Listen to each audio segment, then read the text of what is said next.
नमस्कार। अभी हम लोग देखने जा रहे हैं जेईई एडवांस में पूछा गया सवाल। यह सवाल यूनिट नंबर 4 चैप्टर एनर्जी से है। सवाल ऑब्जेक्टिव मोड है।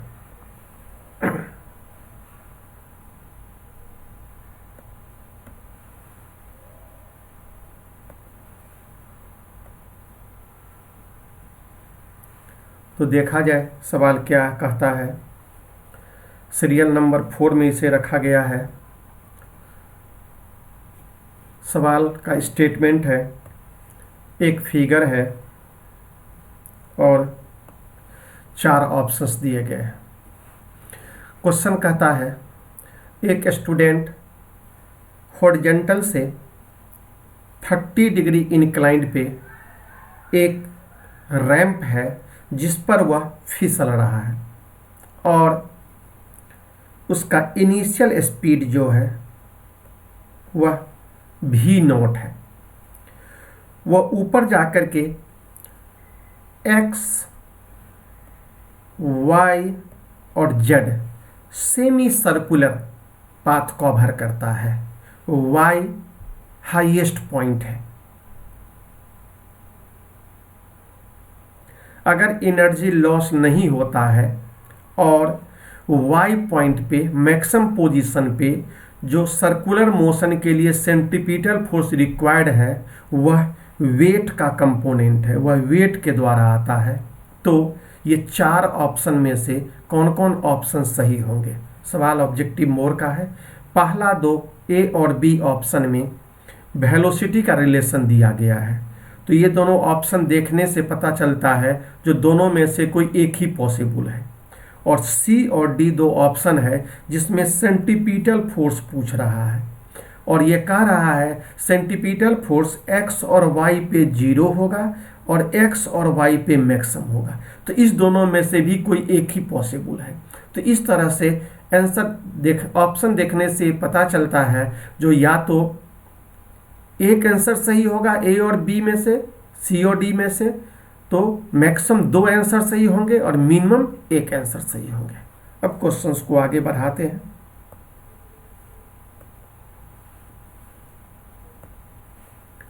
तो ये मेरा इनक्लाइंड प्लेन है। इस इनक्लाइंड प्लेन पे बॉटम पे स्पीड v0 है। अब v1 y पे जाकर के स्पीड को मैंने v1 मान लिया। अब यहाँ पे हम लोग एनर्जी इक्वेशंस पहले ले लेते हैं और एनर्जी इक्वेशन से रिलेशंस तैयार करते हैं। तो स्टेप 1 में हम लोग एनर्जी इक्वेशंस लेते हैं। कंजर्वेशन ऑफ मैकेनिकल एनर्जी लगाते हैं बॉटम पॉइंट पे और टॉप पॉइंट पे। टॉप पॉइंट y है, बॉटम पॉइंट, तो u plus K at bottom is equal to u plus K at top. तो पोटेंशियल एनर्जी यहाँ पे 0 है और kinetic energy half mv0²। Top पे जाके h हाइट आ गया तो पोटेंशियल एनर्जी mgh और कैनेटिक एनर्जी हो जाएगा हाफ mv1²।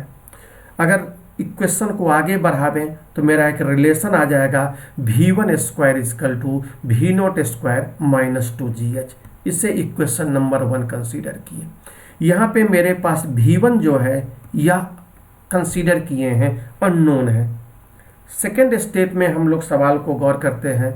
तो सेकेंड स्टेप में फोर्स इक्वेशंस तैयार करते हैं। एट पॉइंट y पॉइंट पे, तो इंक्लाइंड प्लेन पर देख लिया जाए, जब y पॉइंट पे जब रहेगा आदमी, स्टूडेंट जब पहुंचेगा तो उस समय पर उसे एक सेंट्रीपिटल फोर्स चाहिए। तो नीचे की तरफ इसे लग रहा है mg, या एंगल थीटा है, तो mg का कंपोनेंट कितना लग गया, mg sin 30। तो यही चीज है at y point circular path के लिए नेसेसरी सेंट्रीपिटल फोर्स जो है वो कंपोनेंट ऑफ mg के द्वारा आता है। तो mg sin 30 सेंट्रीपिटल फोर्स हो जाएगा mv²/r। तो यहाँ से v1² का रिलेशन आ गया। यह इक्वेशन नंबर 2 हो गया। अब 1 और 2 इक्वेशन को सॉल्व करके हम लोग ए और बी ऑप्शन में से कोई एक ऑप्शन को पसंद कर सकते हैं। तो देखा जाए मेरे पास ए और बी ऑप्शंस यहाँ सामने में दिखाई पड़ रहा है। रिलेशन को आगे बढ़ाते हैं तो अगर कंबाइन करते हैं 1 और 2 को तो v0² माइनस 2gh GR/2 हो गया। तो इससे पता चल गया जो A करेक्ट है और B क्या है, रॉन्ग है। A करेक्ट है और B क्या है, रॉन्ग है। तो इस चीज को हम लोग गौर कर सकते हैं। अब सेकंड, बी, सी और डी में ऑप्शन देखना चाह रहे हैं जो कौन कौन होगा, सी और डी में से क्या पॉसिबल है। तो इस रैंप को फिर से गौर करते हैं तो हमें पता चलता है जो ये बॉटम पॉइंट पे स्पीड V0 था, ये दोनों एक लेवल में है। तो इसका मतलब यहाँ पे स्पष्ट हो जाएगा, यह जो हाइट हो जाएगा, यह जो हाइट हो जाएगा HX का, वही H क्या हो जाएगा, Z का। दोनों का हाइट सेम हो जाएगा। जैसे कि गौर किया जाए स्टेटमेंट थर्ड में, स्टेप थर्ड में हम लोग गौर कर रहे हैं, एट X और Z पॉइंट पर, X और Z पॉइंट पे सर्कुलर पाथ में ये सेम हाइट पे है और यह हाइट लेस देन क्या है, H है।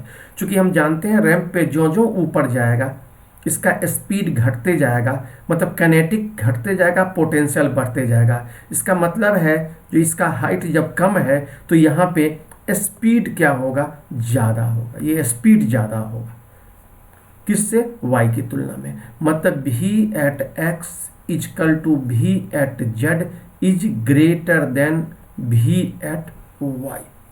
तो इस तरह से हम लोग गौर कर सकते हैं जो सेंटीपिटल फोर्स जो mv²/r होता है ये भी ज़्यादा होगा तुलना में। इसका मतलब हो गया जो F centripetal at x is equal to z यह ग्रेटर होगा F सेंट्रीपिटल एट y। तो इस तरह से हमारे पास ऑप्शन डी करेक्ट हो गए और सी क्या हो गया, रॉन्ग हो गया। तो ये मेरे पास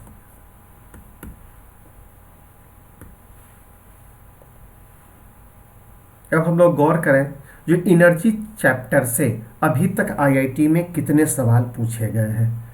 तो 2013 से 2020 तक ये आईआईटी में, जिसे जेईई एडवांस कहा गया, 8 क्वेश्चंस पूछे जा चुके हैं। ये क्वेश्चंस कैसे कैसे हैं, तो 2020 में जो अभी भी हम लोग सॉल्व किए ऑब्जेक्टिव मोर का सवाल था, 2019 में नहीं पूछा गया, 2018 में पूछा गया क्वेश्चंस। इसमें 3 क्वेश्चंस थे, 2 ऑब्जेक्टिव मोर थे और 1 न्यूमेरिकल वैल्यू। 17 में नहीं पूछा गया, 16 में नहीं पूछा गया, 15 में क्वेश्चन पूछा गया, M मीन्स मैचिंग का क्वेश्चन था। 2014 में एक क्वेश्चन पूछा गया, इंटीजर से पूछा गया। 2013 में 2 क्वेश्चन पूछा गया जो पैराग्राफ पे था। ये दोनों क्वेश्चन एक ही पैराग्राफ, एक ही स्टेटमेंट पे सवाल था। 1978 से 2012 तक में टोटल 20 क्वेश्चंस पूछे गए। तो टोटल क्वेश्चंस हो गए 28। कहने का मतलब ये हुआ यूनिट नंबर 4 जो 11th पोर्शंस में पढ़ता है आईआईटी में 1978 से 2020 तक एनर्जी चैप्टर से 28 क्वेश्चंस पूछे गए हैं अभी तक। और ये अगर आप आईआईटी देना चाहते हैं और देंगे तो ये सब क्वेश्चंस को बारी बारी से बनाना है और इसमें यूज किया गया फार्मूला को गौर करना है, जिससे एक माइंडसेट तैयार होगा जो एनर्जी में क्वेश्चन किस प्रकार से पूछा जाता है और पूछा गया है।